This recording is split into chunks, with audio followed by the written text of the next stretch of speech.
When you think of soldiers, what's the first thing that comes to mind? Armor, rifles, tanks, weapons evolve, warfare changes, drones now fill the sky, yet one old truth remains. An army fights on its stomach, soldiers need to eat. And this is what the Ukrainian army eats at the front lines. Let's have a look. And this is a fancy one that really is reserved for the tip of the spear.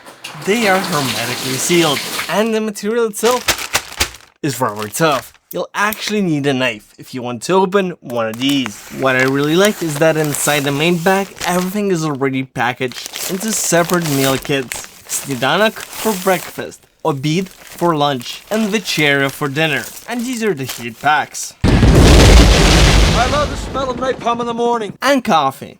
We get coffee with up to 10 grams of sugar, but no cream. So sorry Canadian volunteers, no double doubles. But the taste of actual coffee might be on a par of Tim Hortons, which I guess isn't really a high bar these days. As for the main course, we get 350 grams of rice porridge with chicken and vegetables. That's like 12 ounces. And you can eat it directly, right out of the retort pouch. Be it hot or cold. I wouldn't really recommend eating it cold if you can avoid it, but alas, this is how it looks raw and cold after years of storage. But if you've got a dozen minutes and 100 milliliters of water, you can use the included flameless heater. Give the pouch a little spot treatment first, a quick massage to break up any clumps, and spread the content around for more even heating. And as you can see, it gets pretty hot, so watch your fingers. I wish I could share the smell as it smells terrific.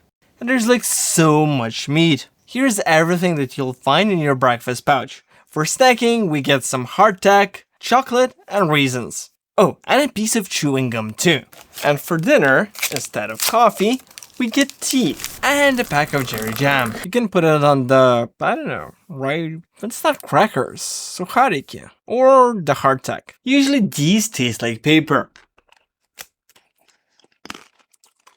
But with a little jam. Not bad, but not good. The two-course meal starts with beef borscht, but it's a rather creative interpretation. It has a noticeable sweet, spicy flavor. Kinda reminds me of that Chinese restaurant I used to visit that served borscht, where the only thing they got right was the color. This version is definitely closer to the real thing, but if the label wasn't present, I'd probably guess it was some kind of Georgian stew. 500 grams of soup and 350 grams of barley porridge with pork and vegetables. And once again, as you can see, tons of meat, 40%. And last but not least, the final meal of the day, dinner. Here we get both tea and coffee. The jam was replaced with honey and rice sukhariki for wheat.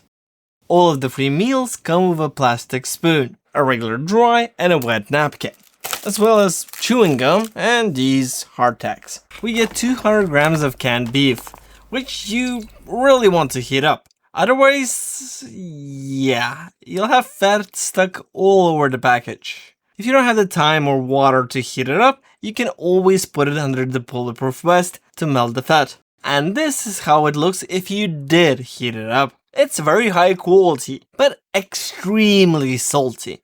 So you might want to mix it with the next bag, which is 350 grams of potatoes with pork and vegetables. And in my opinion, that's the weakest part of MRE. Not that it's bad, it's just the previous cautious really elevate your expectations. You get tons of food, and it's actually tasty. This was Alex Train, and I'm really sorry if you got hungry. Like, subscribe, comment, and donate. See you in the next one.